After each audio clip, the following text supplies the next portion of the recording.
एकनाथ विठ्ठलराव बत्तलवाड उर्फ ब्राह्मणवाडेकर, वंचित बहुजन आघाडी उपसरपंच प्रतिनिधी आणि श्रद्धेय नेते बाळासाहेब आंबेडकरांचा एक नांदेड जिल्ह्याचा एक कार्यकर्ता आहे, सच्चा कार्यकर्ता आहे, जो की गावामध्ये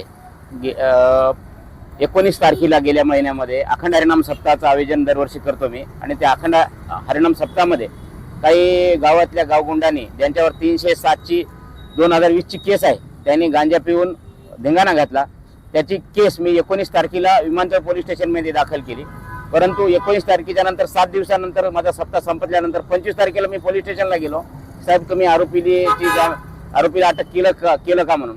तर तिथल्या पोलीस निरीक्षक जे शेंडगे साहेब आहेत त्यांनी असं मला सांगितलं की बत्तलवाड, तुमची 19 तारखेला, परंतु आज संध्याकाळी जे 25 तारखेला 6 दिवसानंतर तुमच्यावर फिर्याद देण्यात आलेली आहे। माझ्या भावाची वडील मुलगी आहे जी 2-4 वर्षापासून विधवा आहे, जी घराच्या बाहेर निघत नाही, तिथे 2 वर्षाचं लेकरू आहे।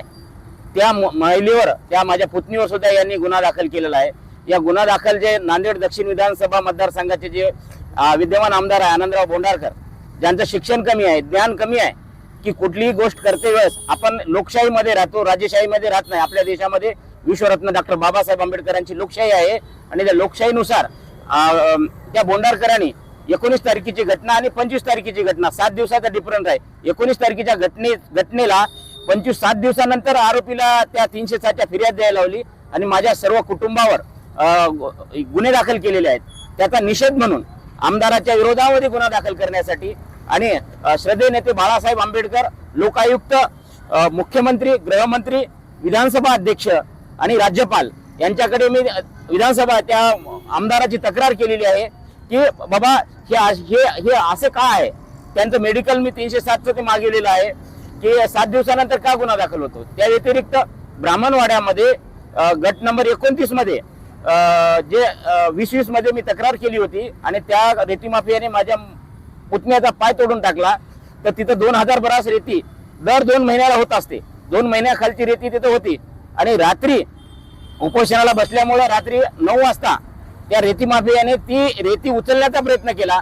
मी सन्माननीय SP साहेबांना मेसेज केला, DYSP साहेबांना मेसेज केला आणि ॲडिशनल SP गुरु साहेबांना मेसेज केला आणि तहसीलदार साहेब आणि इथले जे उपजिल्हा अधिकारी किरण आंबेकर साहेबांना मी फोन करून सांगितलं, साहेब तो रेती माफिया रात्रीच्या याच्यामध्ये परत रेती नेत आहे तिथून। तर त्यांनी 10 वाजता म्हणजे 9ला टाळल्यानंतर 10:30 पर्यंत ते रेती माफिया तिथे, हे सरकारचा पोलीस कर्मचारी कोणी तिथे गेला नाही, तर त्याने 10 ट्रक रेती तिथून उचलून नेलेली आहे।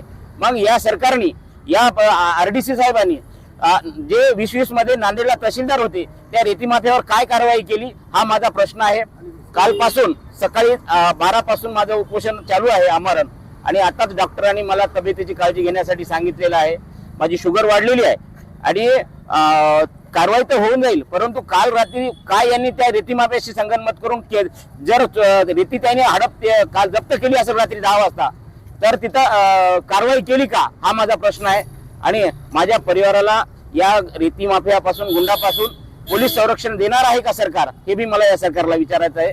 श्रद्धेय नेते बाळासाहेब आंबेडकरांचा विजय असो। मला जोपर्यंत न्याय मिळणार नाही, माझ्या परिवारावर खोटे गुन्हे जे रद्द होणार नाहीत, तोपर्यंत मी या नांदेड जिल्हाधिकारी कार्यालयासमोर दिनांक 5/4/26 सकाळी 12 पासून चालू केलेलं आमरण उपोषण माझं जवळपास 48 तास पूर्ण होत आहेत। मी उठणार नाही असं मी शासनाला या निवेदनाच्या माध्यमातून, या माझ्या प्रतिक्रियेच्या माध्यमातून नांदेड जिल्हाधिकारी कार्यालयाच्या आमरण टेंटमधून मी या शासनाला इशारा देत आहे।